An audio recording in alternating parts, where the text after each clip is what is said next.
Hello guys, pag-usapan lang natin si Catherine Bernardo, spotted kasama si Mayor Mark Alcala na resibuhan na.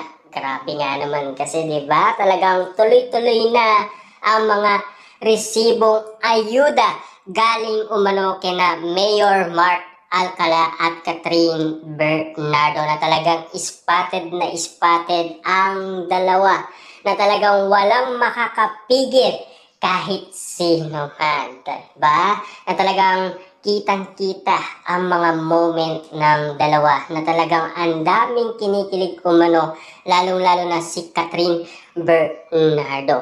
Pero, ang tanong ng karamihan, bakit pa daw nagpaparamdam si Catherine Bernardo kay Daniel Padilla? Ano daw ang ibig sabihin niya? Alam naman natin, wala pang formal na sinasabi si Catherine Bernardo na magjowa na sila ni Mayor Mark Alcala. Hindi lang natin alam kung nanliligaw pa lamang itong si Mayor Mark Alcala kay Catherine Bernardo. Hindi lang natin alam kung hanggang ngayon nangangarap pa rin itong si Catherine Bernardo na magkakaayos sila ni Daniel Padilla.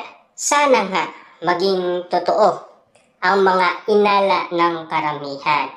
Bawat duda at pagtataka ng karamihan, tila hanggang ngayon nangangarap pa rin sila na mabuo ang relasyon ng Katniel.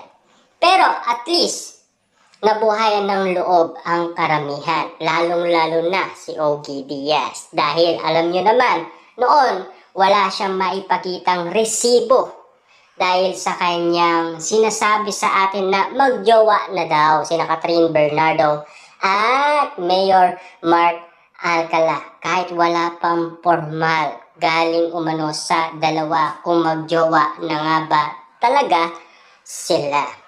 Pero, sina Daniel Padilla at Kyla Estrada, alam nyo naman, siyempre, meron naririnig ang iba't ibang mga netizens na nag-I love you na daw ang dalawa sa isa't isa. Yan kasi ang mga naririnig ng mga netizens, lalong-lalo na noong sila ay nasa resort. Iba na ang tawagan ng dalawa. Kung bakit nga naman kasi kilig na kilig ang karamihan, di ba? Pero mas kinilig naman tayo noon kina Catherine Bernardo at Alden Richard. Sayang lang nga dahil tumigil itong si Tisoy sa panliligaw umano kay Catherine Bernardo.